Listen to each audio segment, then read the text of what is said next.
Eh,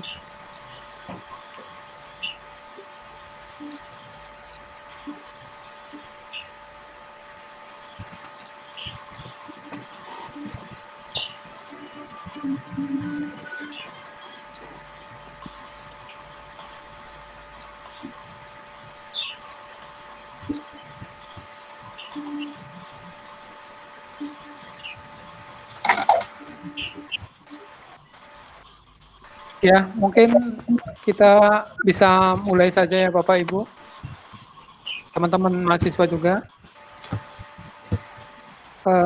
Selamat siang menuju sore.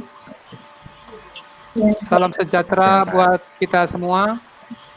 Semoga di siang menuju sore ini kita sehat selalu dan terhindar dari wabah COVID-19. Terima kasih sekali lagi Bapak Ibu, teman-teman mahasiswa yang telah bergabung pada acara ngobrol. Sengaja kami kasih nama ngobrol gitu ya, bukan webinar. Ini ngobrol bareng online, yaitu tentang seberapa penting sih sertifikasi kompetensi di dunia kerja gitu ya. Nah ini mohon maaf sebelumnya, sengaja kami menggunakan kata-kata gaul gitu ya, istilahnya kata-kata gaul. Seberapa penting sih sertifikasi kompetensi di dunia kerja gitu. Nah ini cuma ya agar mudah kita pahami aja gitu ya Bapak Ibu. Nah dalam acara ngobrol ini ya, kita sebenarnya kita bagi 3 sesi, yaitu ada sambutan sedikit dari pimpinan kami sebenarnya, tapi belum hadir di sini. Nah, mungkin nanti dalam penutup saja. Kemudian presentasi dari ketiga narasumber kita. Tadi sudah saya perkenalkan, ada Bapak Nes Andri. Mungkin Pak Nes bisa memperkenalkan diri, Pak Nes. Ya, baik Pak. Ya, langsung saja tuh gimana nih Pak Gede? Perkenalkan diri dulu Pak. Baik, ya baik Ibu dan Bapak, selamat sore. Saya Nesi Andri. Saya bukan orang informatik Bapak, tapi saya orang electrical engineering. Saya mengajar di Universitas Kristen Indonesia di program Pascasarjana S2 Elektro. Kemudian saya Master Asesor di BNSP sejak tahun 2006. Saya kira itu saja Pak Gede sementara. Terima kasih. Oke, terima kasih Pak. Kemudian ada Pak Ageng tadi. Pak Ageng, monggo diperkenalkan dirinya. Ya, selamat siang semuanya. Salam sejahtera. Saya Ageng. Kebetulan saya dipercaya menjadi director dari Monster Group untuk wilayah East Region, wilayah Jawa Timur dan ke timur lagi. Nah, perusahaan kita bergerak di bidang, mayoritas bergerak di bidang teknologi, di mana kita memiliki beberapa divisi, antara lain terkait dengan augmented reality, virtual reality, selain pengembangan website, mobile apps seperti itu, tapi kita juga punya divisi untuk outsourcing dan headhunter. Jadi beberapa klien kita yang basisnya ada di Jakarta sangat membutuhkan tenaga-tenaga ahli di bidang teknologi untuk mengembangkan aplikasinya mereka sendiri untuk internal pemakaian mereka. Kira-kira seperti itu. Kita juga punya divisi digital marketing, kita punya digital agency juga seperti itu. Oke, terima kasih Pak Ageng. Nanti lebih lanjut Pak Ageng akan sedikit memberikan ulasan. Kemudian Pak Wahyu Redi. Pak Wahyu Redi ini adalah HR konsultan. Mungkin Pak Wahyu Redi bisa sedikit memperkenalkan diri Pak, singkat saja. Ya, terima kasih Pak Gede. Selamat siang Bapak Ibu sekalian, rekan-rekan sekalian. Saya Wahyu Redi. Background pendidikan saya informatika, sama seperti Pak Gede. Dan kebetulan saya terjerumus di dunia HR sejak tahun 98. Jadi beberapa bulan setelah reformasi ya Pak Harto jatuh, saya terjerumus ke dunia HR dan sampai sekarang saya belum bisa mentas kembali ke dunia informatika yang sebetulnya membesarkan saya. Tetapi ini menjadi sebuah blessing in disguise karena saya bisa menggabungkan dalam kehidupan sehari-hari antara aspek human resource dan aspek komputer informatika. Saya bisa gabungkan dan alhamdulillah juga bisa bermanfaat untuk semuanya. Sehari-hari saya sekarang sedang menjadi seorang konsultan di perusahaan logistik di Surabaya, dan kebetulan pada hari ini saya work from home, jadi berkesempatan untuk bergabung bersama Bapak Ibu sekalian. Demikian Pak Gede. Oke, terima kasih Pak. Teman-teman, Bapak Ibu sekalian, untuk aturan kita ngobrol gitu ya,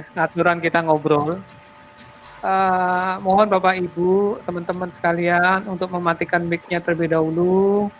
Nanti kemudian untuk bertanya akan kami sediakan waktu sendiri secara bergantian, atau Bapak Ibu bisa chat di Meet kami, ya. Nanti akan kami sampaikan, ditujukan ke siapa, nanti akan kami sampaikan ke beliau-beliaunya. Nah, sebelum kita mulai, alangkah baiknya kita berdoa terlebih dahulu, ya, agar acara ini diberikan kelancaran menurut agama dan kepercayaan masing-masing. Ya, kami persilakan.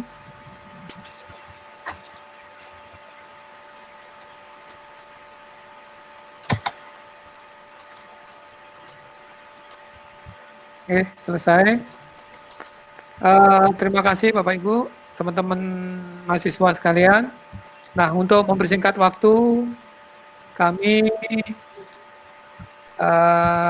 berikan waktu yang singkat saja Pak Nes, bagaimana sebenarnya kebijakan daripada BNSP ini Pak, untuk sertifikasi kompetensi. Iya. Nah, monggo silakan Pak ya. Nes. Oke, silakan Pak Nes. Izinkan saya sharing Pak.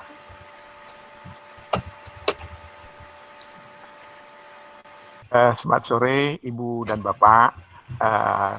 Kita bicara tentang sertifikasi kompetensi. Saya sebagai Master Assessor BNSP, tapi mohon maaf ini bukan resmi sebagai BNSP begitu loh Pak. Ya. Ibu dan Bapak, kenapa sih kok ada sertifikasi kompetensi itu? Bahwa kondisi dan masalah tenaga kerja di Indonesia, ini saya tampilkan, ini satu research dari Institute for Management Development, ya, bahwa katanya daya saing tenaga kerja Indonesia itu masih tertinggal dibandingkan negara ASEAN gitu. Nah, kita lihat dari ini bahwa ini pertama terjadinya ketidaksesuaian pendidikan dengan pekerjaan. Ini contohnya dia bilang dari sektor pertanian, di sektor jasa, itu kalau pertanian cukup baik, kesesuaian 84%, tapi kalau sektor jasa ini malah 49-50% begitu. Terus kemudian yang menarik lagi ini daya saing tenaga kerja 5 besar negara ASEAN ini, Singapura paling baik Pak, 13 daya saingnya, tingkat 13, Malaysia 38, terus Thailand 42, ya, terus ini Indonesia kita 47 Pak, jauh tertinggal dari Singapura dan Malaysia. Nah, kenapa itu? Ya, kenapa itu terjadi? Ya karena apa penyebabnya itu? Karena itu selama ini masalah paradigma pendidikan kita yang selama ini supply driven. Dari supply driven itu seharusnya pendidikan itu adalah demand driven. Apa itu perbedaannya supply driven dan paradigma driven itu? Bahwa ini nomor 2 kita lihat pola diklat. Itu supply driven itu tradisional, tapi kalau sekarang yang kita kenal demand driven itu harus berbasis kompetensi. Nah, nomor 1 di atas ini, kalau penetapan kebutuhan diklat itu oleh pelaksana diklat kalau supply driven. Kalau demand driven itu oleh pengguna industri. Jadi pelatihan itu dilakukan sesuai dengan kebutuhan pengguna. Nah, ini beberapa perbedaan supply driven dan demand driven itu. Dan yang menarik ini nomor 5 itu kalau supply driven itu hanya diakhiri dengan sertifikat diklat, tapi kalau demand driven itu diakhiri dengan sertifikat kompetensi begitu. Nah, jadi sertifikasi kompetensi diakhiri ujungnya pengakuannya itu adalah berbentuk sertifikat kompetensi. Nah, terus kemudian karena itu perlu pengembangan demand driven ini dengan kita sebut dengan kompetensi based training. Nah, kalau di perguruan tinggi kita sudah mengenal di pendidikan namanya KBK, kurikulum berbasis kompetensi gitu, Pak. Nah, apa itu? Suatu pendekatan pelatihan yang menekankan pada apa yang dapat dilakukan oleh seseorang di tempat kerja sebagai hasil dari sebuah pelatihan atau pendidikan itu. Nah, terus kemudian apa komponen-komponen dari CBT kompetensi based training itu? Pertama adalah standar kompetensi, kedua kurikulum pelatihan berdasarkan standar kompetensi, dan yang ketiga itu adanya uji kompetensi. Nah, terus kemudian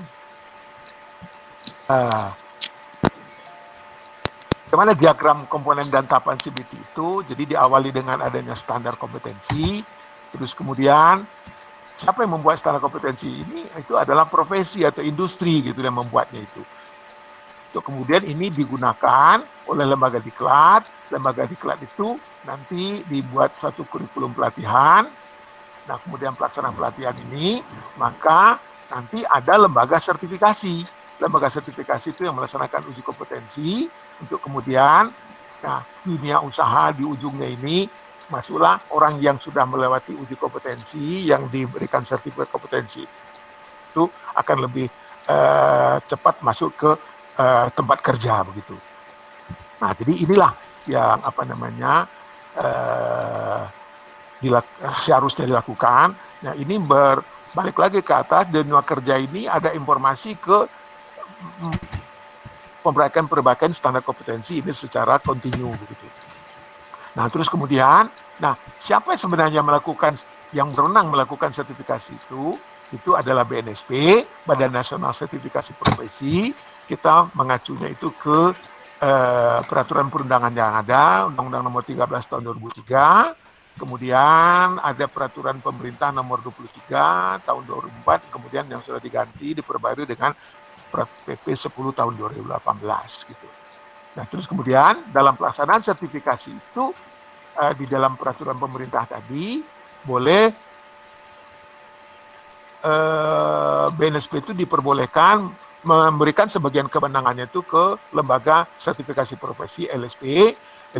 Kemudian itu LSP itu bekerja atas nama BNSP. Makanya mendirikan LSP itu ada syarat-syaratnya. Ya, contohnya salah satunya adalah LSP yang ada di UPN, Veteran Jawa Timur, begitu loh. Nah, terus kemudian ini banyak syarat-syaratnya, ini syarat-syarat dari BNSP itu, terus lebih detail nantilah kita bicarakan ini. Nah, terus kemudian ujungnya itu LSP melakukan satu sertifikasi kompetensi, ujungnya adalah sertifikat. Ya, itu sertifikat yang dikeluarkan oleh LSP itu, tapi itu on behalf BNSP sebenarnya gitu. Formatnya itu COP dan formatnya satu ada standarnya. Nah, jadi sertifikat kompetensi itu bisa berupa satu sertifikat kualifikasi, sertifikat unit kompetensi dan sebagainya gitu loh. Tapi sertifikat kompetensi ini ada masa berlakunya, untuk setiap itu ada masa berlakunya. Itu kalau di BNSP itu ada masa berlaku 3 tahun gitu. Itulah kira-kira manfaatnya ini. Sertifikat kompetensi dapat menjadi jaminan untuk rekrutmen tenaga kerja yang kompeten. Sertifikat kompetensi kerja dapat menjadi dasar penetapan remunerasi. Sertifikat kompetensi kerja dapat menjadi dasar untuk pengembangan karir tenaga kerja. Nah, kemudian sertifikat kompetensi dapat menjadi acuan untuk saling pengakuan antar negara, mutual recognition arrangement antar negara dalam rangka kesepakatan WTO atau lebih kecilnya AFTA begitu. Nah, kira-kira itulah sertifikasi kompetensi itu. Terus kemudian kalau boleh saya tambahkan, karena tadi banyak bapak-bapak yang dari perguruan tinggi, kalau boleh saya tampilkan begini Pak. Nah, jadi itu kita, ini saya sebut dunia kerja dan dunia pendidikan. Ini dunia kerja di sebelah kanan Pak, ini standar kompetensi. Terus kemudian ini kita di sebelah kiri dunia pendidikan Pak. Dunia pendidikan itu, ini ya. Yang apa? Yang presenting ini Pak Gede tadi sempat ketumpuk dengan peserta yang lain Pak. Mungkin bisa gitu. Klik presenting lagi Pak. Hah? Bisa diklik presenting lagi untuk Pak S. Soalnya yang present tadi sempat ketumpuk dengan peserta Pak. Loh. Gimana Pak Gede? Ditekan tombol present now-nya lagi. Pak Gede, jadi presentasi saya tadi tidak ada Pak? Ada. 2 menit yang terakhir Pak. Oh, 2 menit yang terakhir, ya. Coba ditampilkan. Jadi, gimana Pak? Present now-nya Pak. Yang kedua yang terakhir Pak. Iya, presentasinya Pak ditampilkan Pak. Share screen-nya Pak.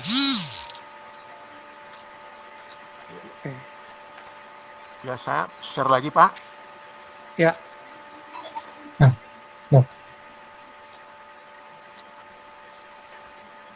Kalau yang ini sudah tadi Pak? Sudah. Sudah Pak? Sudah Pak Nes, itu sudah. Sudah ini Pak, ya sudah. Jadi yang sampai terakhir sudah ini Pak ya. Ya. Jadi ujungnya itu LSP melakukan suatu nanti ujungnya sertifikat kompetensi ya Pak ya. Oke. Nah, oke Pak, ini manfaatnya ini sudah Pak ya. Nah, ini cuman sedikit, ini ada satu slide, mohon izin Pak Gede. Ya. Ini sudah Pak. Oke. Nah, ini sudah Pak Gede sudah ini Pak. Ini sudah. Ini mohon izin ada satu slide lagi di file lain, saya buka Pak ya. Ini karena tadi saya dengar ada bapak-bapak yang dari perguruan tinggi gitu loh Pak. Apa ini Pak? Ini. Nah, jadi pendidikan kita itu agar dapat di ujungnya dilakukan agar di ujung itu dapat dilakukan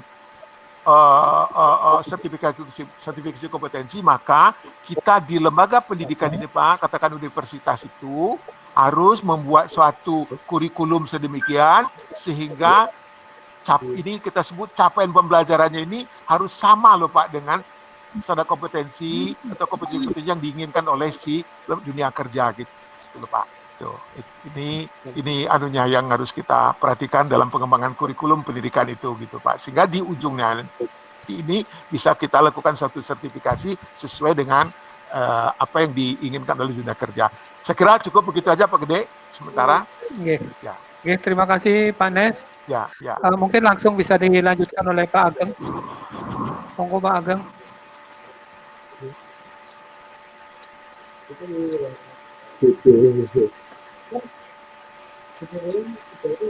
Ya, kalau dari saya sih sebetulnya kebetulan memang kalau kita melihat antara Pak Ageng, mohon kameranya Pak Ageng. Oh ya, bentar Pak. Nah, saya. Ya.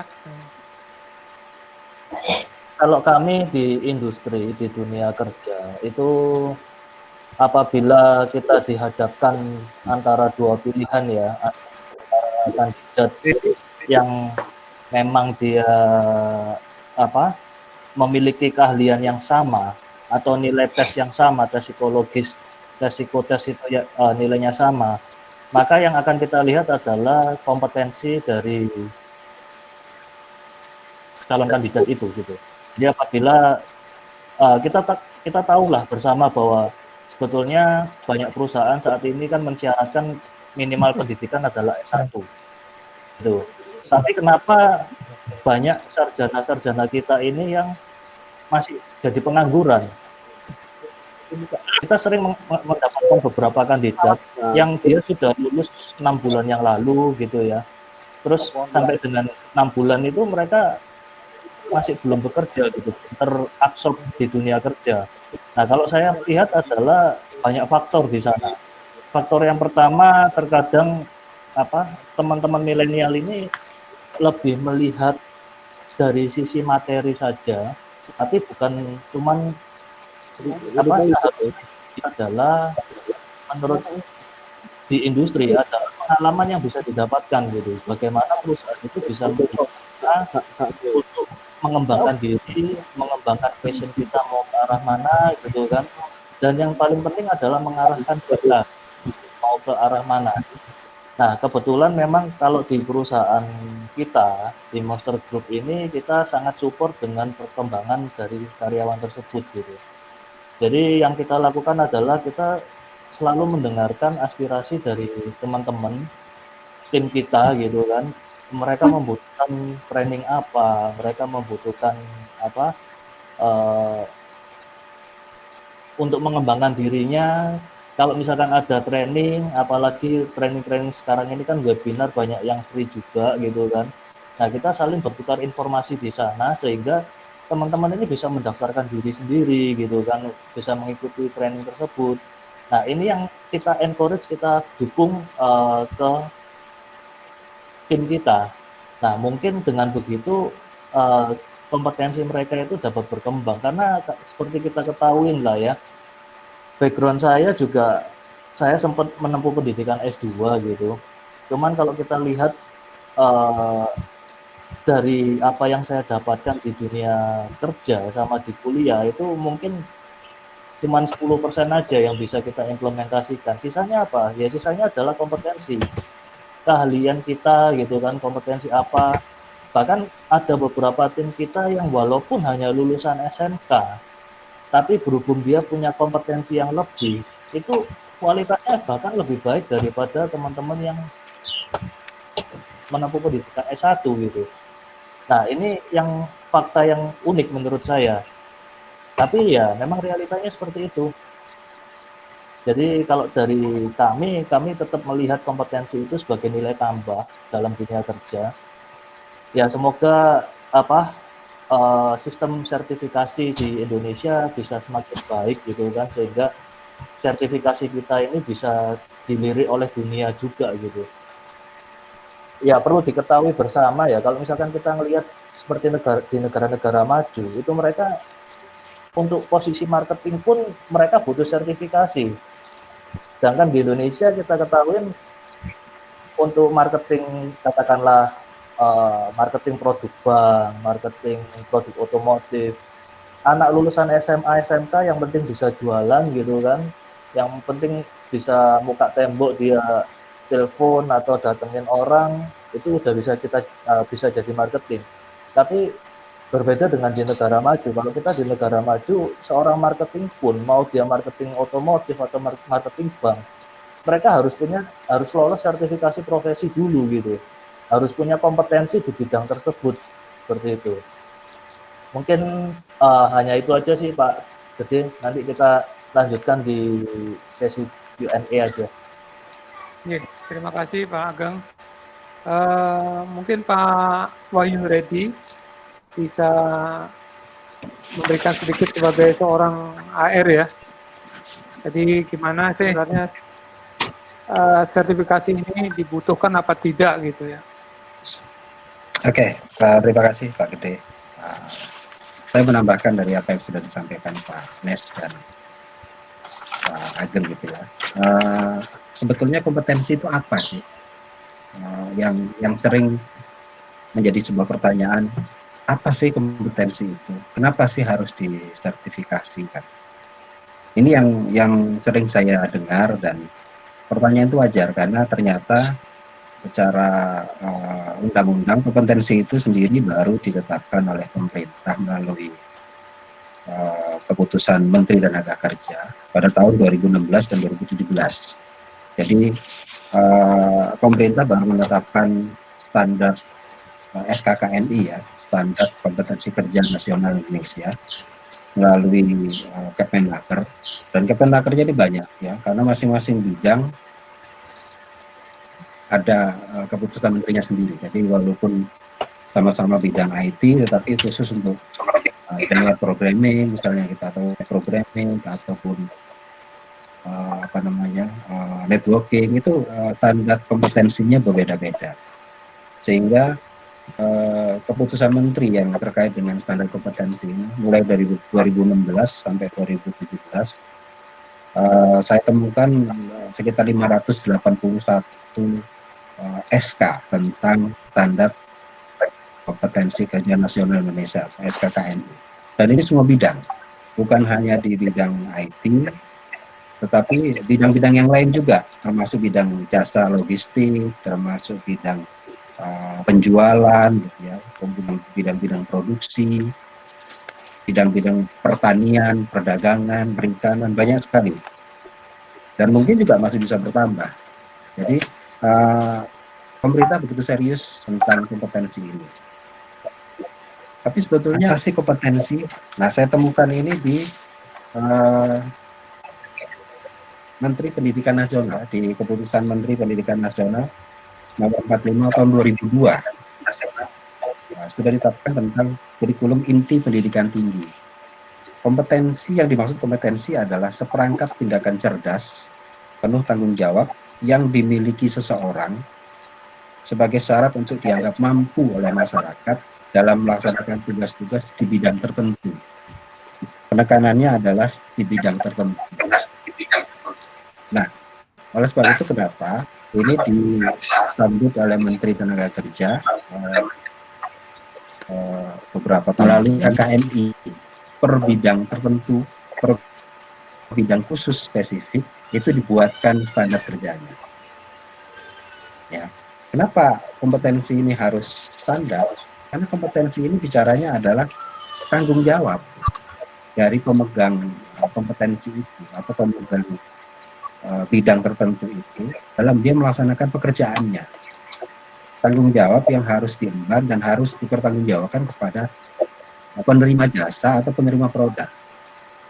Sehingga ketika kemudian produk ini dibuat atau jasa ini dilakukan oleh orang-orang yang memang sudah kompeten, dinilai kompeten, terbukti kompeten, diharapkan produknya juga yang berkualitas. Tujuannya sebetulnya ke sana. Jadi makanya kenapa dia spesifik bidang tertentu dan harus standar. Artinya tidak boleh ada multitafsir tentang satu kompetensi. Ya, kompetensi tentang junior web programming, skemanya bagaimana, kemudian apa saja yang diukur, apa saja yang dinilai, ini standar, satu persepsi. Sehingga apabila ada orang yang bicara soal kompetensi itu, maka frame-nya sama, tidak berbeda. Ini berbeda sekali dengan zaman dulu, karena saya tadi sudah sampaikan bahwa saya tahun 98 sudah jadi personalia, ya. Waktu itu personalia, belum HR gitu ya. Tidak pernah ada sebuah standarisasi tentang seseorang yang terkait dengan administrasi misalnya atau akuntansi misalnya. Dia harus apa sih? Harus menguasai apa sih? Semua syarat itu hanya berdasarkan maunya user. Ya. Di departemen yang satu dengan departemen yang lain, di industri yang satu dan industri yang lain, di perusahaan yang satu dan perusahaan yang lain, standarnya itu ya berdasarkan maunya user.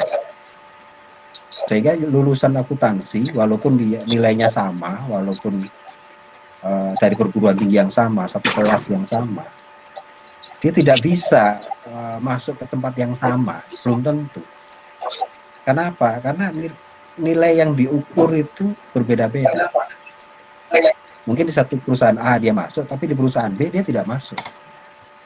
Nah, ini sering terjadi, makanya kenapa tadi Pak Agung sampaikan banyak teman-teman yang lulus S1, entah itu informatika, entah itu elektro, entah perguruan tinggi yang sama, tapi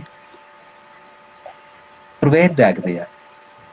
Ada yang bisa masuk ke sini dengan mudah, lolos tes, ada yang tes nggak lolos, ada yang sudah kerja jadi manajer, ada yang nganggur sampai sekarang. sebetulnya bukan karena bodoh, bukan karena nasib juga, bukan semata-mata karena itu, tetapi bisa jadi karena yang diujikan atau yang dipersyaratkan sebagai tanda kutip kompetensi di perusahaan tersebut berbeda-beda.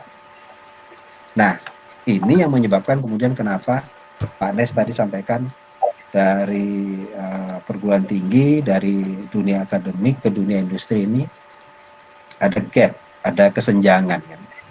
Ada sebuah celah yang menyebabkan orang itu akhirnya bingung, lulus dari sekolah, lulus dari perguruan tinggi, dikatakan sebagai sarjana, tetapi dianggap belum mempunyai kemampuan yang sama, belum mempunyai kemampuan yang rata, yang diharapkan oleh oleh dunia industri. Nah, kompetensi ini yang dijadikan sebuah jembatan agar dari lulusan manapun, selama dia memiliki kompetensi yang sama, dibuktikan dengan sertifikasi yang sama, maka diharapkan mereka punya kemampuan yang dapat dipertanggungjawabkan sama juga. Dan harapannya oleh industri ini juga dianggap sebagai sebuah hal yang sama.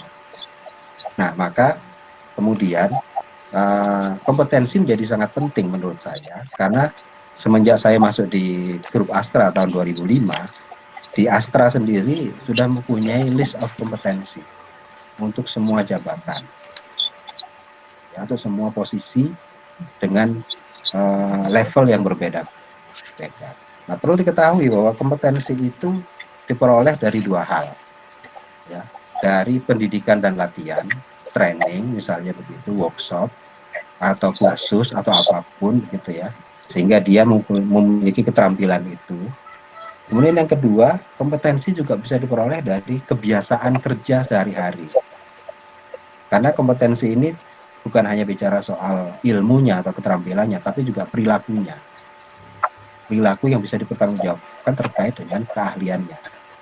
Jadi kompetensi tidak selalu menurut saya lewat training atau lewat sekolah atau lewat kursus, tidak. Tetapi orang-orang yang memang dia, satu contoh misalnya seniman gitu ya, seniman gamelan apalah misalnya, itu mungkin tidak pernah ada kursusnya, tidak pernah ada trainingnya, tetapi dia belajar otodidak dan menekuni bidang itu bertahun-tahun.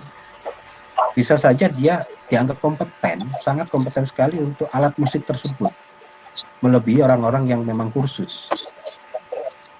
Nah, ketika kemudian dia diuji kompetensi, dia sangat kompeten di situ.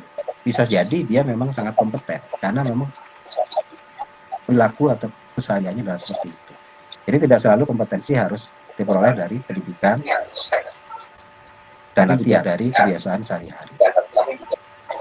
Nah, dari sertifikasinya sendiri, saya yakin tadi Pak Nes juga bisa menambahkan nantinya, bahwa sertifikasi diperoleh dari dua hal.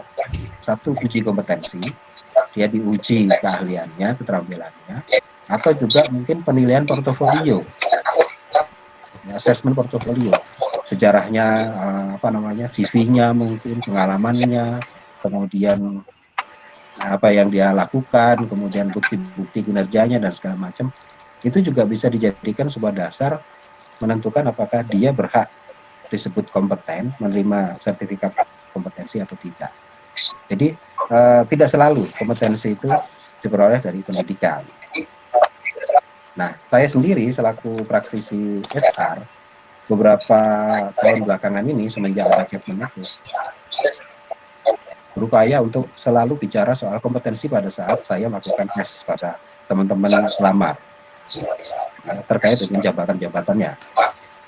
Tentu saja tes itu ada yang kaitannya dengan kompetensi teknis, ya kan, dan ada yang kompetensi non teknis. Kalau kompetensi teknis biasanya dites ahliannya, ya, entah itu komputernya, entah itu elektronikanya, entah itu mesinnya, bangunannya dan segala macam, terkait dengan teknis. Kemudian yang kedua, kompetensi non teknis, biasanya terkait dengan perilaku behavior yang mendukung seseorang atau calon karyawan tersebut dalam melaksanakan tugasnya. Contohnya misalnya kalau bicara soal service advisor ya, SA di bengkel atau foreman, kompetensi teknisnya pasti dia akan diukur bagaimana dia bongkar pasang mesin, mungkin dia bicara reparasi mesinnya dan segala macam. Tapi kompetensi non teknisnya bisa dibuktikan melalui psikotest atau melalui interview dengan perilaku-perilaku yang diujikan kepada dia. Misalnya ada satu perilaku customer driven, bagaimana dia sebagai service advisor bisa memahami maunya customer, bisa menangkap maunya customer, bisa mengerti customer itu keinginannya seperti apa, sehingga apa yang diharapkan dari pekerjaan dia sebagai foreman atau sebagai montir itu tersampaikan dengan baik kepada customer melalui hasil kerjanya sebagai montir atau sebagai service advisor. Jadi di kita testingnya, kalau saya selalu memadukan dua hal itu, ya, dari teknisnya bagaimana dan dari non teknisnya bagaimana.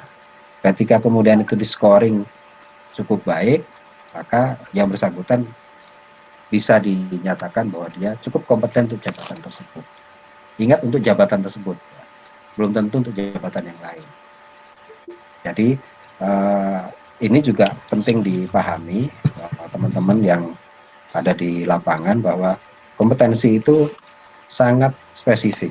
Jadi tidak bisa kompetensi itu general.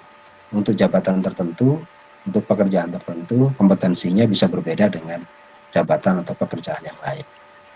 Pak Wahyu. Saya kira sementara itu, Pak. Oke, Ya. Pak Wahyu. Kami kan, saya kebetulan ditugaskan sebagai KLSP. Nah, kami sudah mensertifikasi kira-kira sudah hampir 1.000 mahasiswa ya, Pak. Ya. Apakah sertifikat kami, mahasiswa-mahasiswa, atau hasil sertifikasi mahasiswa kami itu, ini dipakai nggak kalau Pak Wahyu sebagai seorang konsultan HR ya Pak, apakah dipakai sih sertifikasi itu? Ini banyak mahasiswa kok Pak. Jadi saya sering ditanya, Pak, apa sih gunanya satu sertifikat yang Bapak berikan ke saya ini? Apakah mesti si dunia kerja itu bisa menerima sertifikat kami, Pak? Oke. Kira-kira itu pertanyaannya bagus. Itu. Ya, pertanyaannya bagus, Pak. Jadi kalau dari sisi HR itu selalu bicaranya adalah kita bicara mengacu kepada undang-undang ya.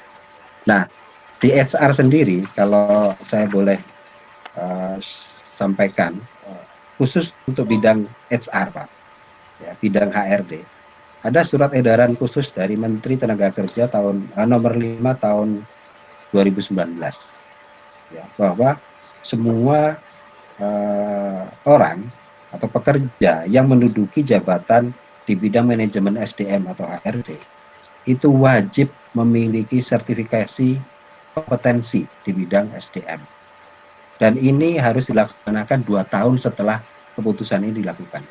Tahun 2019 berarti tahun 2021 semua pekerja yang terkait dengan bidang SDM itu harus memiliki sertifikat kompetensi.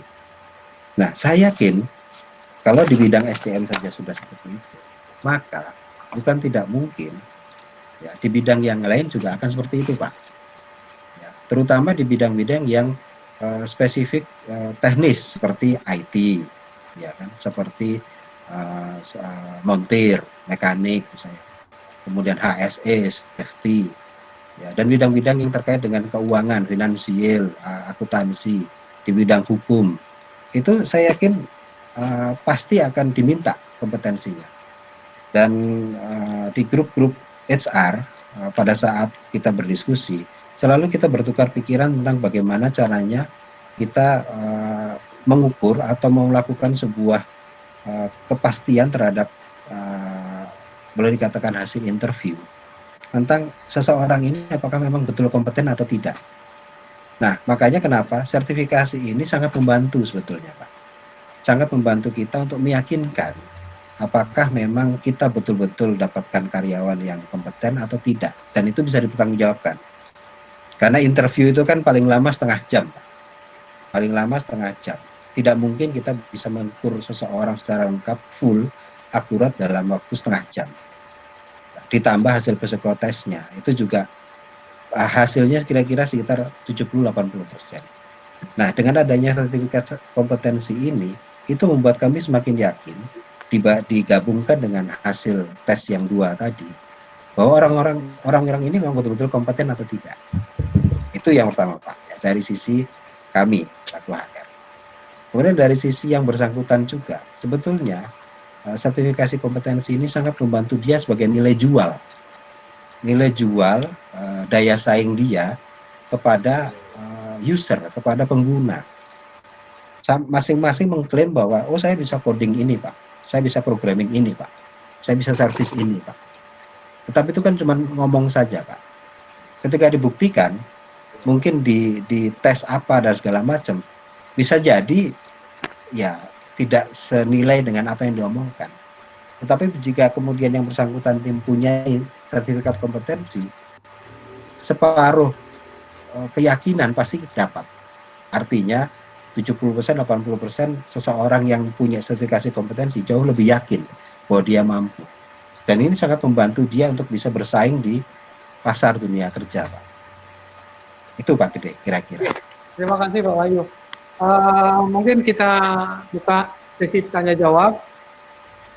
Mungkin bisa langsung aja diungkapkan atau bisa lewat chat. Monggo Bapak Ibu, teman-teman mahasiswa yang mau bertanya silakan. Kita buka 3 pertanyaan terlebih dahulu atau mungkin lewat chatting, monggo silakan.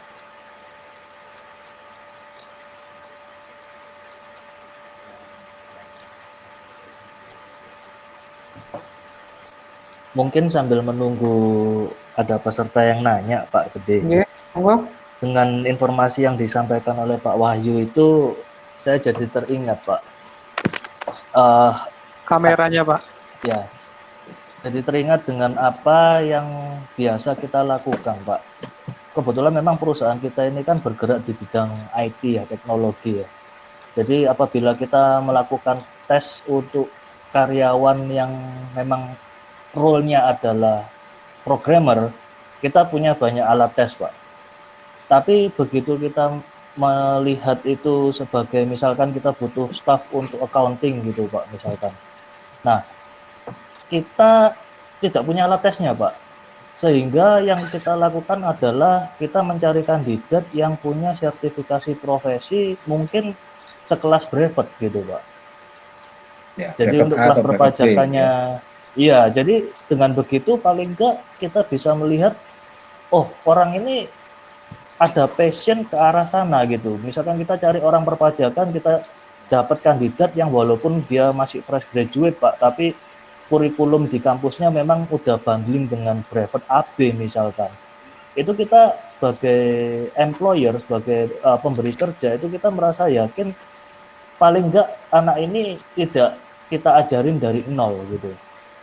Memiliki suatu kompetensi untuk perpajakan seperti itu Pak gitu. Oke, ini ada pertanyaan untuk Pak Nes. Pak Nes, Pak Nes monitor ya Pak Nes? Ya Pak, monitor Pak. Ya. Mohon izin tanya Pak Nes, untuk uji kompetensi apakah ada bantuan BNSP untuk pelatihan asesor karena bidang kecantikan masih terbatas di bidang tata rias dan kecantikan. Itu dari Bu Tias Asih Surya Mentari. Monggo Pak Nes. Sepengalaman Pak Nes. Okay. Baik, terima kasih Bu Tias. Untuk pertama, untuk pelatihan asesor ya Pak ya. Pelatihan asesor itu memang BNSP ada dananya untuk pelatihan asesor itu, tapi itu terbatas untuk calon asesor yang ada di calon-calon LSP begitu. Jadi bukan orang sembarangan, tapi ada calon LSP yang sedang mengajukan lisensi ke BNSP, terus kemudian mereka itu biasanya diundang untuk mengikuti pelatihan asesor dengan mengirimkan 1-2 orang calon peserta pelatihan asesor. Yang pertama, yang kedua, untuk untuk uji kompetensinya sendiri itu ada dananya dari BNSP, dana bantuan itu yang istilahnya PSKK. Dan ini untuk lebih jelasnya mungkin Pak Gede bisa menambahkan begitu Pak, yang pengalaman dari Pak Gede di ada. Silakan Pak. Bu Tias, untuk uji kompetensi untuk asesor untuk asesi kita itu memang ada program dari BNSP yaitu hibah PSKK namanya. Hibah PSKK ini mulai dibuka bulan Februari sampai dengan bulan April biasanya. Nah, hibah PSKK ini memang semuanya dibiayai oleh BNSP. Kami dari LSP UPN Jatim untuk tahun ini menerima 500 asesi atau 25 paket. Karena satu paket terdiri dari 20, maka kami menerima sekitar 500 asesi untuk diuji sertifikasi. Nah, untuk pelatihan asesor apa yang dikatakan Pak Nes itu memang ada, yaitu kalau kita mendirikan LSP baru itu ada beberapa pelatihan asesor yang digratiskan. Nah, di tempat kami itu pelatihan asesor memang berbayar. Semakin banyak yang ikut pelatihan, semakin sedikit biaya setiap calon asesor tersebut, begitu. Nah, karena ada juknisnya di BNSP itu ada juknisnya untuk pelatihan asesor. Saya kira begitu Bu Tias. Ini juga ada pertanyaan untuk Pak Nes juga ini Pak Nes. Dari Pak Fajar Saiful Akbar. Nah ini Pak Nes, apakah sertifikat brevet bisa dikategorikan sebagai sertifikasi kompetensi? Untuk Pak Wahyu, nah, jika ada satu pelamar yang memiliki sertifikat kompetensi di bidang akuntansi, sedang satu pelamar memiliki sertifikat brevet pajak, maka manakah yang dipilih untuk diterima sebagai karyawan? Ini dari prodi akuntansi, Pak.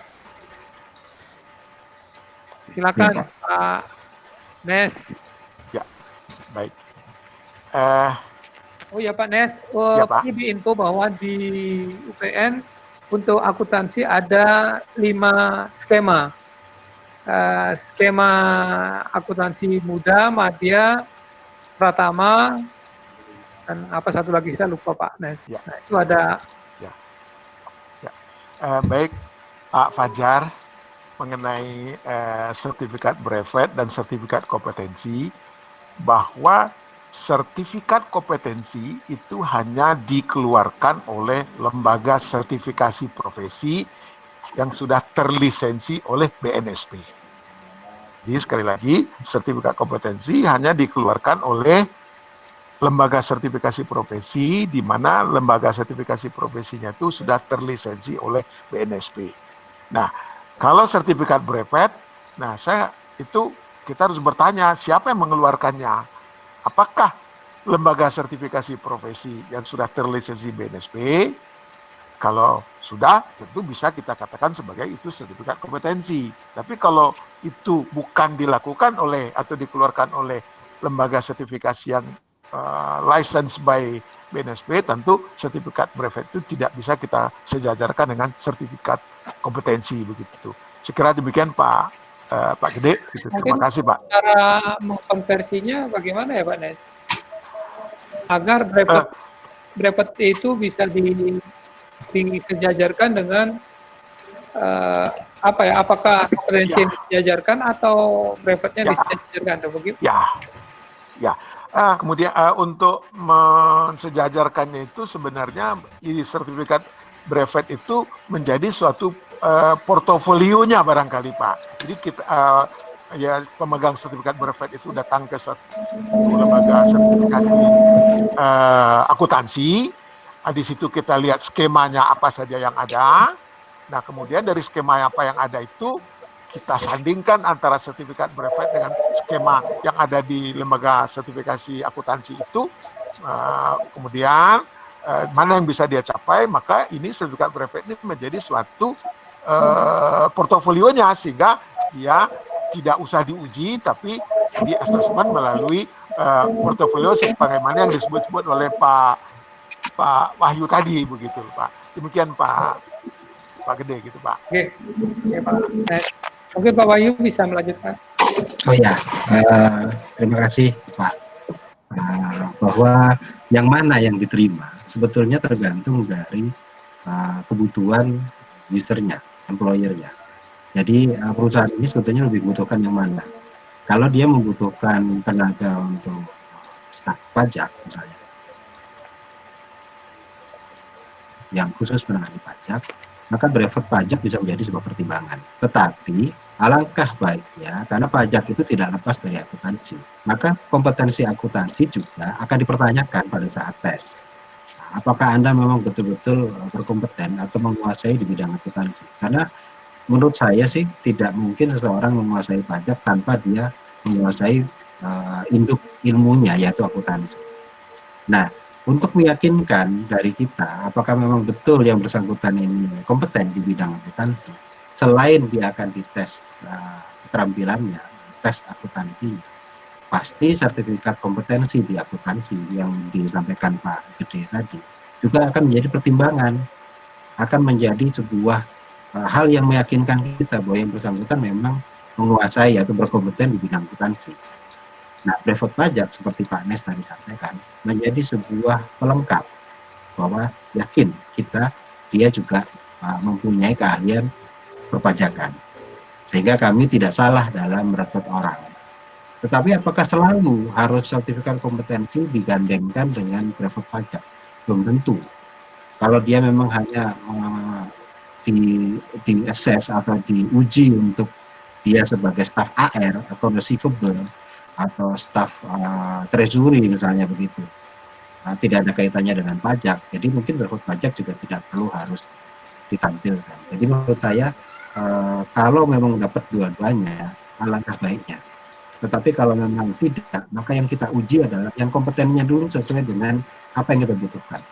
Kalau dia memang dibutuhkan di bidang akuntansi, maka sertifikat kompetensi akan sangat membantu kami untuk meyakinkan apakah orang ini memang kompeten atau tidak. Begitu Pak Gede kira-kira. Oke, Pak Fajar kira-kira seperti itu ya Pak. Oke, mungkin yang lainnya Pak Ibu, yang lainnya Pak. Silakan, monggo. Kita santai saja, Bapak Ibu, teman-teman mahasiswa boleh juga tanya. Monggo. Silakan.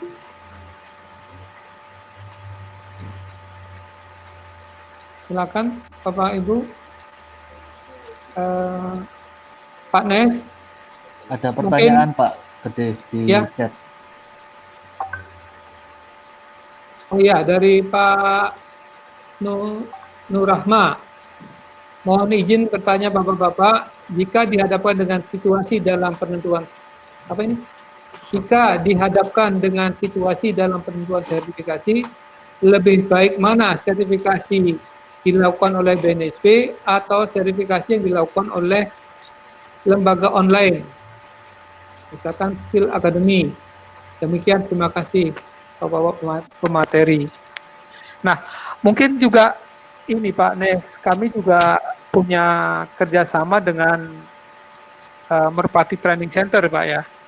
Merpati Training Center itu kan ada pelatihan pilot, ada pelatihan mesin pesawat, drone handling dan lain sebagainya Pak. Nah, kemudian ada BNSP ini gitu. Sedangkan pengakuannya mereka sudah diakui oleh Departemen Perhubungan gitu loh Pak. Nah, makanya mereka bingung apakah saya harus membuat LSP untuk mensertifikasi lulusan kami, sedangkan kami sudah sudah diakui oleh di bidang apa oleh Kementerian Perhubungan begitu. Sama juga pertanyaan dengan Pak Nurrahma ini gitu Pak. Ya. Bagaimana sertifikasi yang dilakukan oleh BNSP atau sertifikasi oleh lembaga online? Nah, mungkin Bapak-Bapak yang bisa memberikan ini lebih lanjut Pak. Ya, baik Pak Gede. Memang sekarang ini masih masih dalam rangka untuk penyamaan persepsi di antara semua stakeholder yang ada begitu loh Pak. Seperti Bapak bilang tadi ya, karena toh sudah diakui oleh Kementerian Perhubungan begitu loh Pak.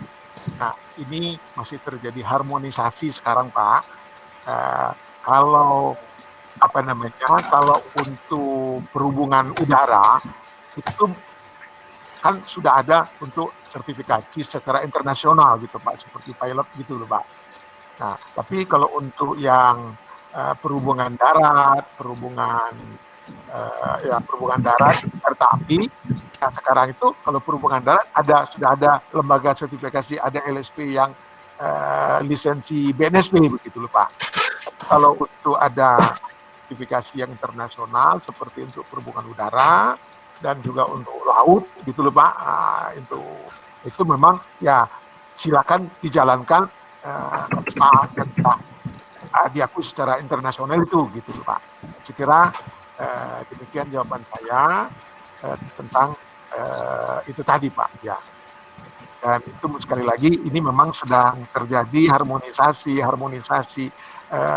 penyamaan persepsi di antara berbagai sektor-sektor itu gitu Pak. Demikian Pak Gede, terima kasih ya. Mungkin nanti arahnya ke BNSP semua ya Pak ya?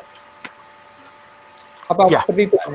Ya, kalau arahnya memang akan ke sana nanti itu Pak, karena BNSP inilah lembaga negara kita, di mana sertifikatnya itu diakui secara dengan menyantumkan lambang Garuda.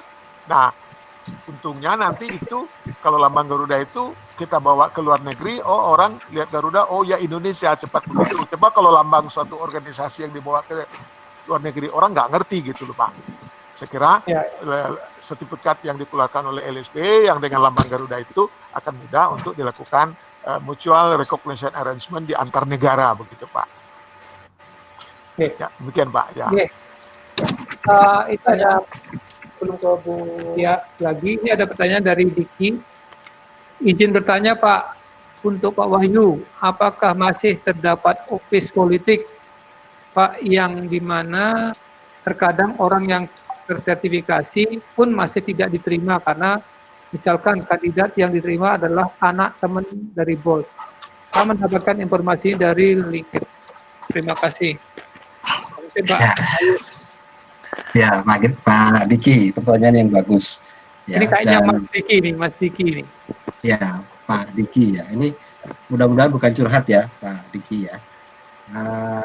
Kalau menurut saya, office politics itu hal yang lumrah ya, dan tidak bisa dihindari karena bagaimanapun kita ini manusia yang selalu punya kepentingan masing-masing di kepala masing-masing. Dan kita bergabung dalam suatu organisasi di mana banyak pikiran dan banyak kepentingan yang berbaur menjadi satu. Itu yang pertama. Kemudian yang kedua, budaya kita masih lebih nyaman, tidak jarang lebih nyaman menerima orang baru dalam organisasi kita yang kita percaya.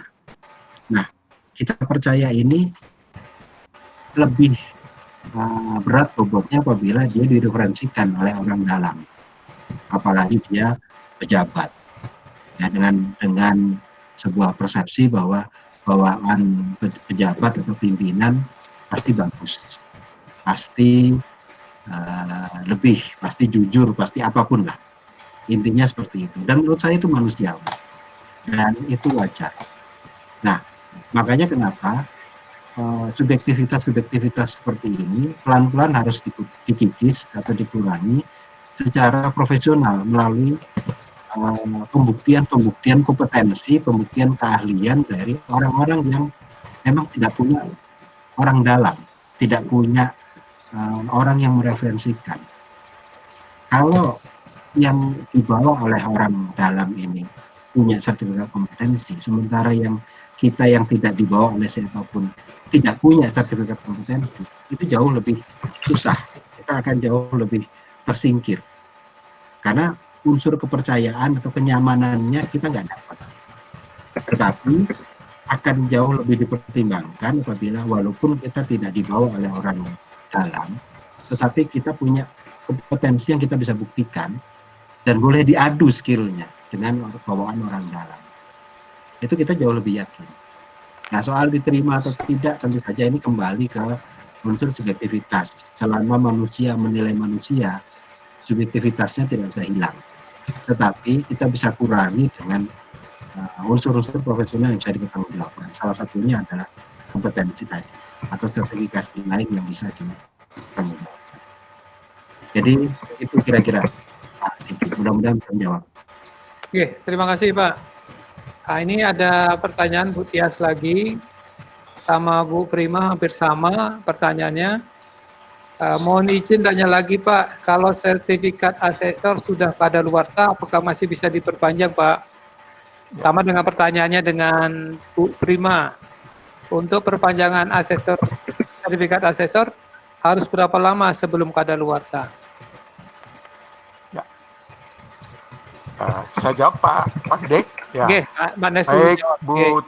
ini Ibu Tia sama Ibu Prima, Ya. bahwa asesor itu bukan suatu profesi yang kita lepas free begitu, tapi Ibu itu tergabung ke LSP-nya, ya, tergabung karena Ibu dulu diusulkan oleh si LSP-nya itu. Nah, jadi masalah perpanjangan ini Ibu hubungi ke LSP-nya itu karena ada LSP itu ada aturan-aturannya, ada juknisnya dari BNSP bahwa kalau sudah kadaluarsa ya harus diperpanjang dan berapa batas waktunya itu ada aturan-aturannya di LSP. Ibu segera hubungi ke LSP-nya, baik Bu Tias ataupun Ibu Bu Prima ini gitu loh Pak. Saya kira itu aja Pak Gede. Oke. Ya.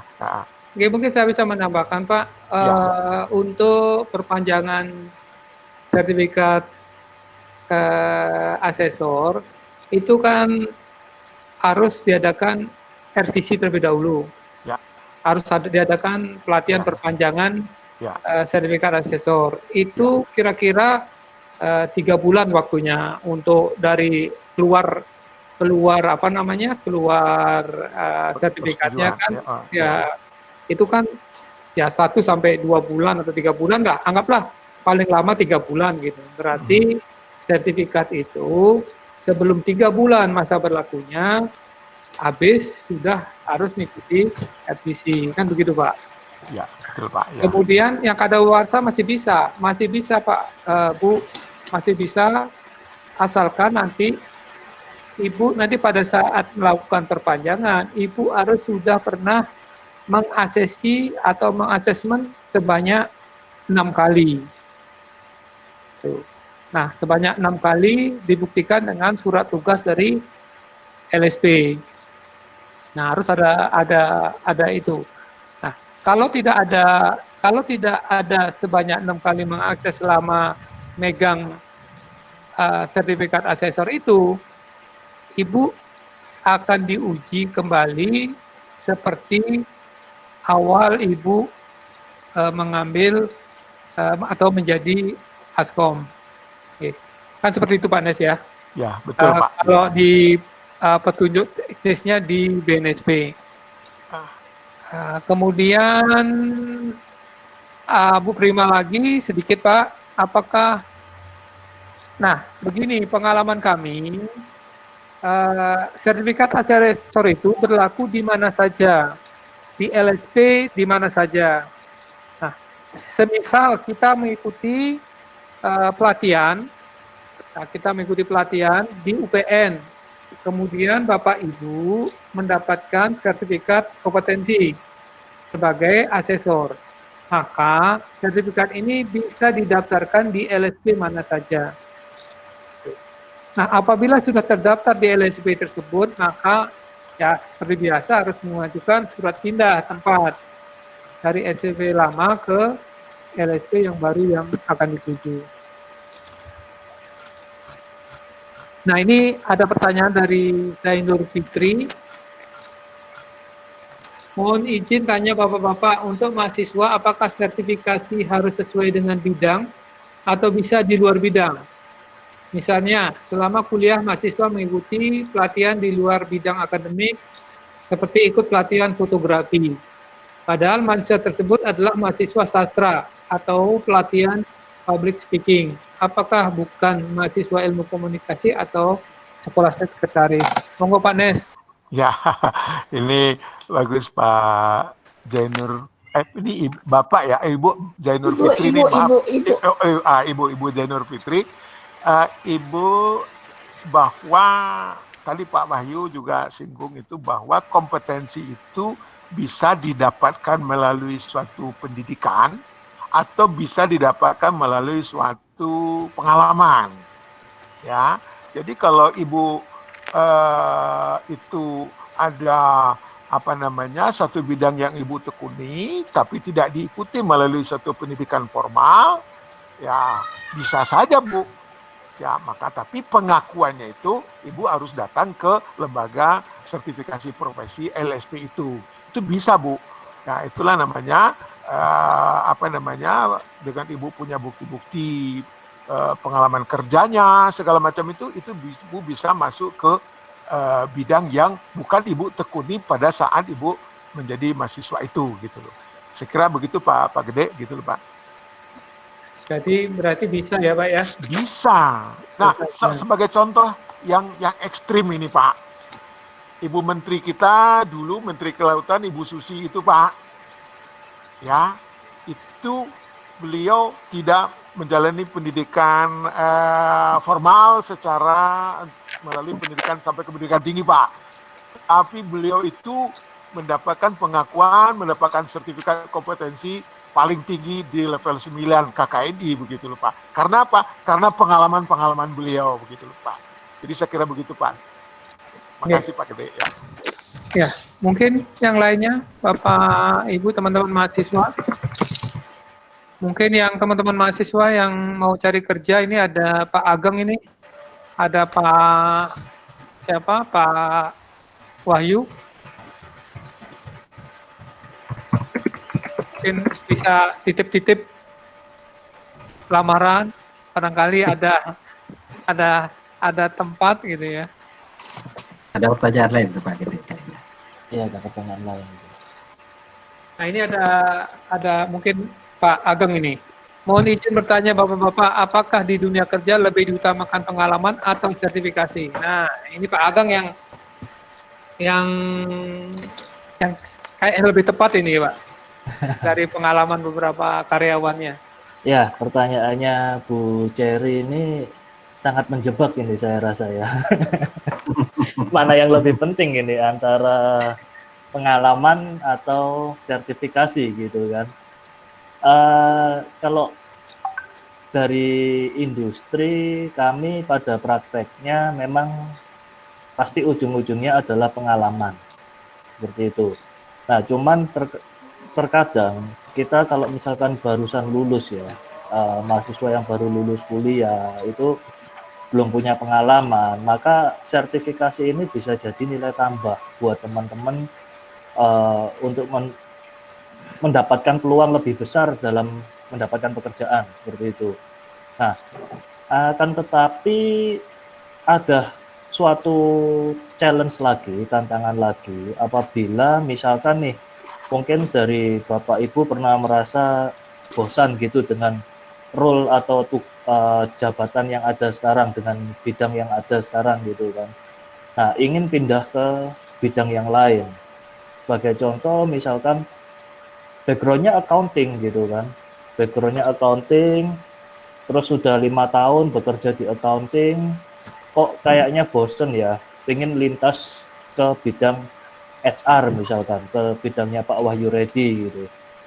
Nah, maka kalau misalkan kita mau pindah begitu aja mungkin akan menjadi susah ya, karena kita belum punya pengalaman di bidang HR gitu.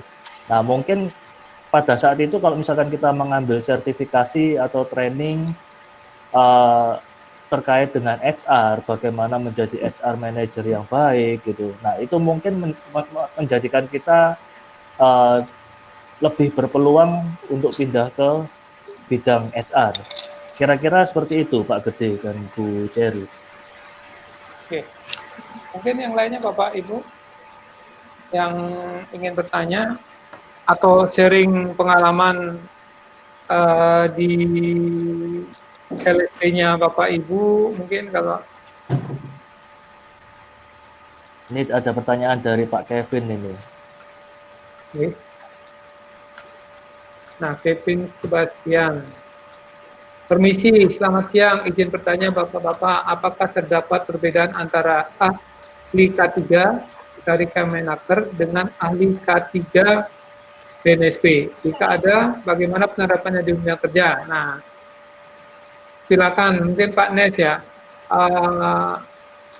Kami juga mendapatkan keluhan Pak Nes. Iya. Keluhannya begini, K3 juga ini. K3 kok mahasiswa UPN nih sudah disertifikasi K3. Nah, setelah dites di dunia kerja kok nggak nyambung gitu loh Pak. Ini hampir sama mungkin nih Pak ya. Nah, ini apakah perbedaan antara ahli K3 Kemenaker dengan ahli K3 BNSP? Ya. Baik Pak Gede, bahwa sebelum BNSP ada Pak, sebelum BNSP ada itu di Kementerian Ketenagakerjaan itu memang sudah melakukan sertifikasi K3 gitu loh Pak, sesuai dengan keperluannya gitu loh Pak.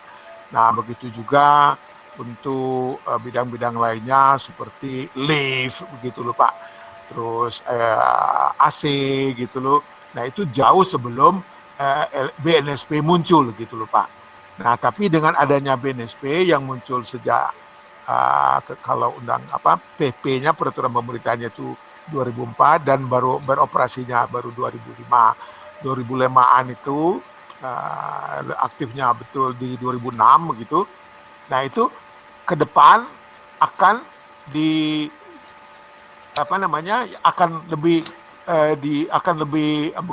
akan diakui sertifikasi kompetensi yang dari LSP. Yang lama-lama yang dari Kemenaker ini itu akan hilang, itu yang saya dengar begitu loh Pak. Karena yang akan lebih diakui itu adalah yang dari LSP. Tapi mungkin sementara ini masih ada berjalan atau gimana, itu masih dalam masa-masa transisi begitu Pak. Begitu Pak Gede. Ya, terima kasih Pak ya. Mungkin itu ya Pak Nes ya. Ya. K3 BNSP itu sumbernya juga dari K3 Kemenaker ya Pak ya, berupa Betul, SKKNI Pak. gitu kan. Betul Pak, ya SKKNI itu juga gitu loh Pak. Ya, cuma Mas Kevin atau Pak Kevin, mungkin K3 itu akan dibagi-bagi, K3 muda, K3 madya. Ya. Kalau mungkin K3 ahli, nah, ahli ini mungkin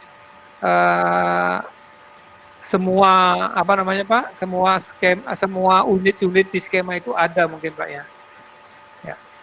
Ya, jadi itulah, jadi lebih difokuskan ke LSP yang ke K3 yang LSP itu gitu loh Pak ya. Mungkin kalau masih ada dari Kemenaker itu masih masa transisi sekarang ini gitu loh Pak. Karena sumbernya sama gitu loh Pak. Gitu. Ya. Oke Pak ya.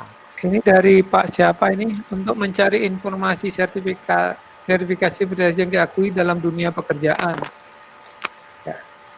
Nah, mungkin maksudnya itu kita ini ya Pak siapa, untuk mencari informasi sertifikasi yang diakui dalam dunia pekerjaan, maksudnya apa ya pertanyaannya Pak ya? Kurang. Oke, mungkin bisa dilengkapi dulu. Ini Pak Ageng mungkin bisa nambahkan Pak Ageng, waktunya masih 15 menit terkait dengan pekerjaannya Pak Ageng ini. Ya, mungkin sini juga mungkin ada banyak anak informatika, ada anak akuntansi, ada anak-anak lainnya yang mahasiswa kita. Ya,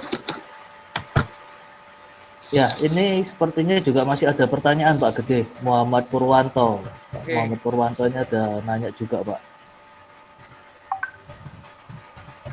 Kalau sudah terlanjur dapat sertifikasi dari selain BNSP, apakah ada prosedur translate ke BNSP atau harus ikut tes dari awal lagi?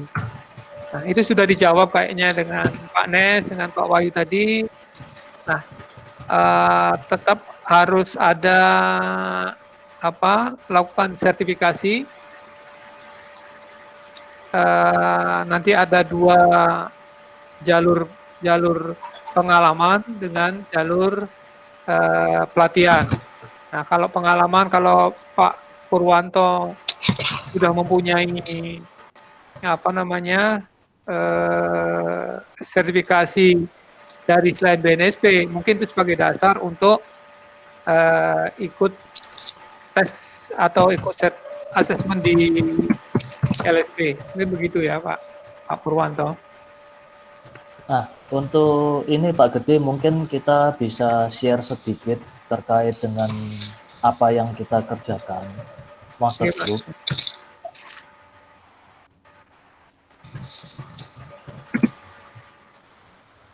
Saya akan share screen dulu. Udah nampak belum Pak share screen saya Pak? Belum. Belum ya. Ini udah ya Pak ya? Mau akan.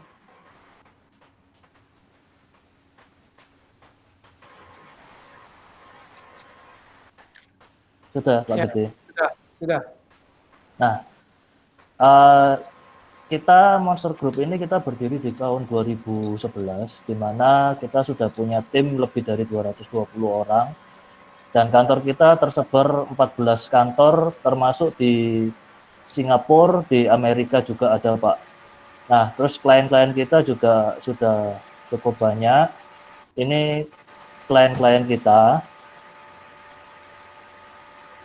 Lini bisnis kita ada banyak Pak. Yang pertama adalah Triple One Global, ini kita bergerak di bidang telco service provider.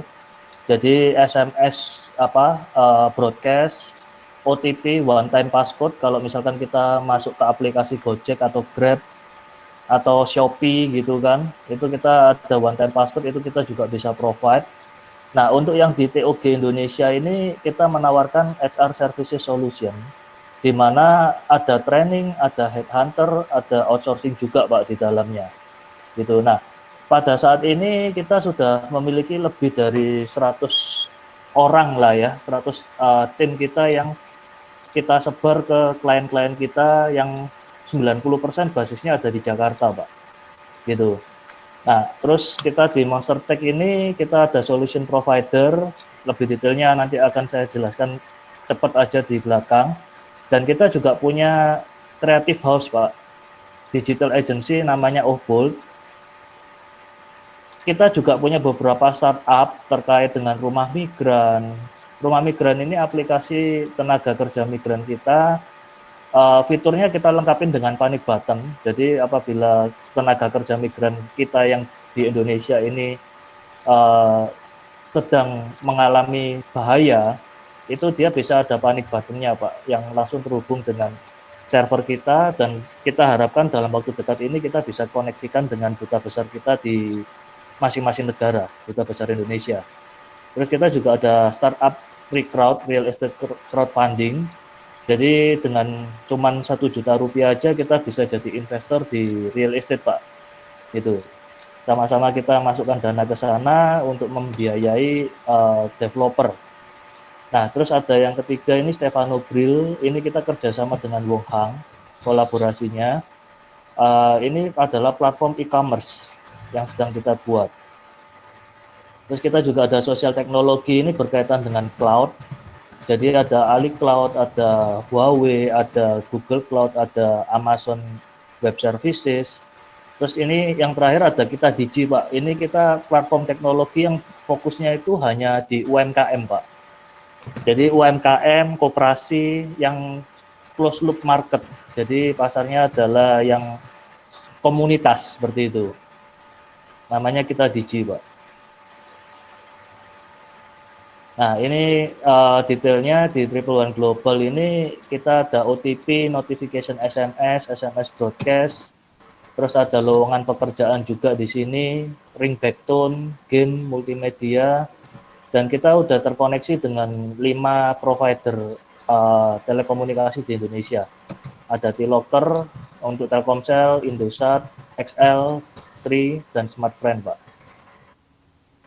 Kerjasama kita nggak cuma di Indonesia, Pak, tapi kita juga punya international partner yang berada di Eropa, di Korea, di Telin ini Telkom Internasional yang ada di Singapura dan Hong Kong. Ini juga salah satu partner kita.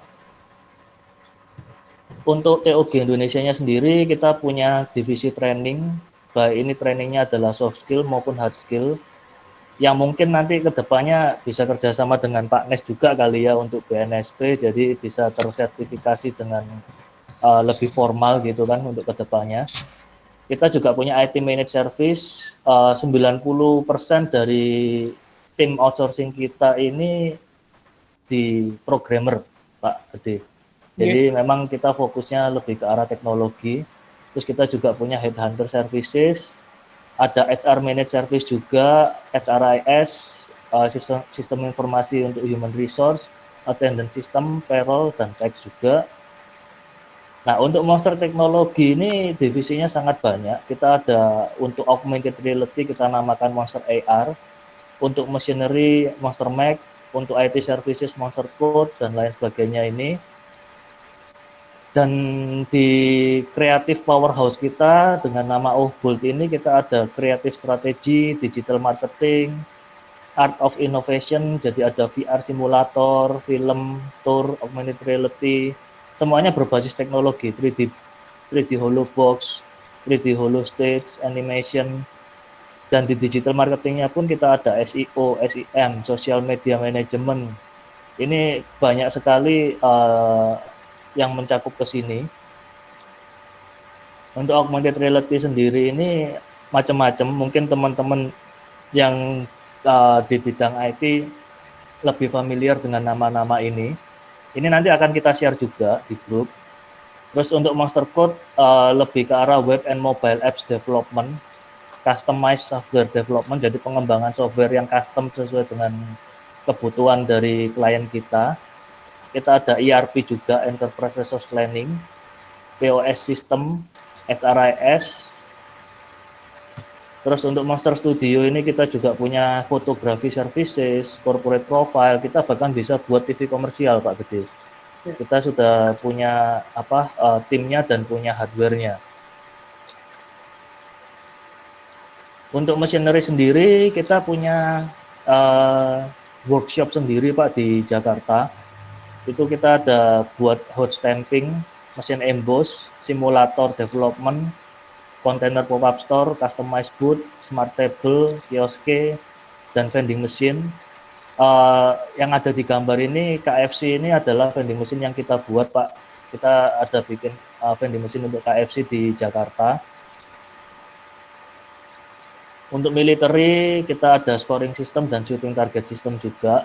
Ini latihannya memang untuk latihan militer, Pak, latihan tembak. Sasarannya ini kita pakai besi dan pakai motor. Ini bisa digerakkan dengan mobile apps berbasis Android. Jadi ada aplikasinya, kurikulumnya bisa kita setel, kita set sesuai dengan kurikulum pelatihan tembaknya itu. Terus kita juga ada Internet of Things, IoT yang lagi kekinian sekarang. Kita ada buat smart home, ATM security, udah kerjasama dengan BCA untuk ATM security ini. Terus Smart Tani, ada automation juga, dan computer vision. Ini head office kita di Indonesia, kita ada di Jakarta. Ini karya anak bangsa, Pak. Jadi kantor-kantor kita di luar negeri, di Singapura dan di Amerika ini adalah kantor perwakilan kita. Yang mana kantor pusatnya sebetulnya ya ada di Indonesia gitu. Karya anak bangsa. Kira-kira begitu Pak Gede kalau dari company profile kita. Nah, itu barangkali sedikit profilnya dari PT Monster Group. Nah, sekarang mungkin teman-teman yang dari mahasiswa ya, mahasiswa baik dari informatika, dari tempat lain, monggo. Kalau ingin tanya-tanya masalah pekerjaan ya, kita serahkan nanti ke Pak Ageng sama Pak Wahyu. Bapak Ibu sekalian, teman-teman mahasiswa,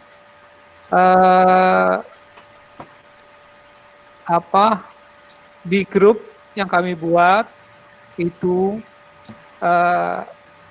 boleh keluar, boleh tidak, akan sesering mungkin kami akan menginfokan. Ada Pak Ageng di sini, mungkin nanti ada Pak Wahyu bisa menginfokan lowongan pekerjaan bagi teman-teman atau Bapak Ibu yang punya mahasiswa ya, yang mungkin nanti bisa di-share ke mahasiswanya atau ya terserah lah, mungkin nanti kita akan mengadakan pelatihan secara online juga. Nah, rencana ke depan kami dari awal ngobrol ini nanti akan kami membuat suatu pelatihan gitu. Nah, itu nanti baik itu pelatihan dalam bidang IT, pertanian, manajemen, akuntansi, maupun dalam segala bentuk pelatihan lah. Ya, mungkin kalau Bapak Ibu yang mau bergabung, silakan, kita akan. Nah, mudah-mudahan pelatihan ini bisa gratis gitu ya, pelatihan ini bisa gratis. Mudah-mudahan kita seperti itu. Pak Gede, ini ada 2 pertanyaan Pak Gede di chat. Oke. Dari Muhammad Kitfirul Aziz sama dari Bu Cherry Daniela lagi. Ya, untuk Mbak Mas Aziz, sebenarnya sertifikasi itu kami ingin lakukan setiap saat, Mas. Setiap saat kami ingin melakukan. Nah, untuk sertifikasi, kami sudah membuat sistem juga secara online untuk uji sertifikasi ini. Akan tetapi kondisi kita, nah ini masih wabah ini, mungkin nextnya akan kami infokan lebih lanjut ya, Mas Aziz.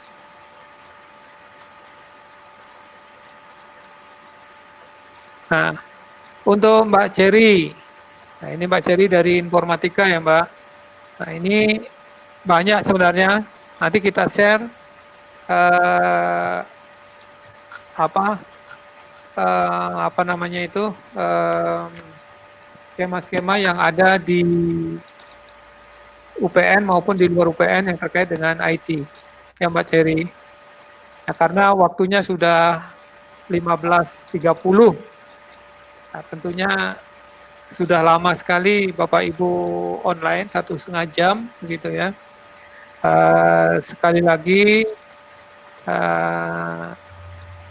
kami tidak bisa menyimpulkan seberapa pentingkah, seberapa perlukah sertifikasi kompetensi yang Bapak Ibu atau teman-teman atau di LSP itu penting di dunia kerja.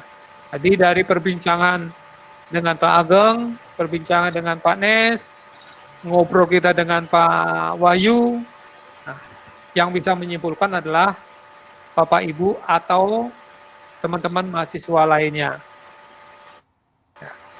Mudah-mudahan ngobrol kita ini bisa berlanjut dalam minggu depan, akan kita undang lagi, mungkin dalam bentuk pelatihan atau dalam bentuk hal-hal yang lainnya.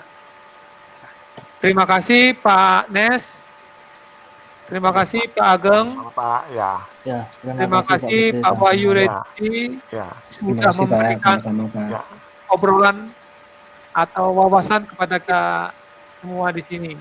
Terima kasih Bapak Ibu, terima kasih teman-teman sekalian. Kalau ada pertanyaan bisa dilewat grup chat tadi yang tadi kita bentuk. Ya, Bapak Ibu bisa keluar dari grup chat, bisa tetap di situ. Ya, nanti akan kami berikan informasi-informasi lebih lanjut. Terima kasih Bu Nora, Dekan Pertanian di UPN. Terima kasih Bu. sudah hadir. Terima kasih banyak. Teman-teman Bu Kartini, perwakilan dari Aptikom Wilayah 7, terima kasih banyak Bu Kartini. Teman-teman dari perguruan tinggi yang lainnya, terima kasih banyak bergabungnya di acara ngobrol ini. Sekali lagi kami akan terima kasih, sampai ketemu di lain kesempatan. Selamat sore dan salam sejahtera buat kita semua. Terima kasih Bapak. Selamat sore Bapak. Ya. Sore. Selamat sore. Ya. Terima kasih. Ya. Sore, terima kasih.